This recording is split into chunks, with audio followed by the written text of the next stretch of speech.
মুর্শিদ ধরা যাবে না, মাজারে যাওয়া যাবে না, ফুল চাদর দেওয়া যাবে না, এই সমস্ত কথা যে মৌলবীরা বলে, এই সমস্ত কথা যে সমস্ত আলেমরা বলে, এই সমস্ত কথা যে সমস্ত মৌলবীদের ইমামরা বলে, আমি আপনাদের কাছে বলে যাচ্ছি তাদের পিছনে নামাজ পড়া হারাম হারাম হারাম। হুজুর গৌস পাকের ফতোয়াটা কি?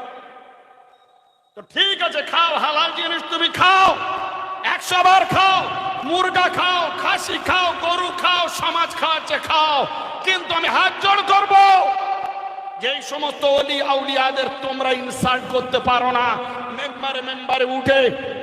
এটা হারাম, ওটা হারাম, নিয়াজ হারাম, ফাতিহা হারাম, 11 শরীফ হারাম, খাওয়া যাবে না, এগুলো বেদাত, এগুলো নাজায়েজ। আমি চ্যালেঞ্জ করছি যে সমস্ত মৌলবীরা এইরকম ফতোয়া দেয়, নবী পাকের মিলাদ করা যাবে না, কিয়াম করা যাবে না, নবী পাকের মিছিল করা যাবে না, নবী পাকের ঝান্ডা তোলা যাবে না, ওলি আউলিয়া বুজুর্গানে দিনের নিয়াজ ফাতিহা করা যাবে না, বুজুর্গানে দিনকে মানা যাবে না, পীর ধরা যাবে না, মুর্শিদ ধরা যাবে না, মাজারে যাওয়া যাবে না, ফুল চাদর দেওয়া যাবে না, এই সমস্ত কথা যে মৌলবীরা বলে, এই সমস্ত কথা যে সমস্ত আলেমরা বলে, এই সমস্ত কথা যে সমস্ত মৌলবীদের ইমামরা বলে,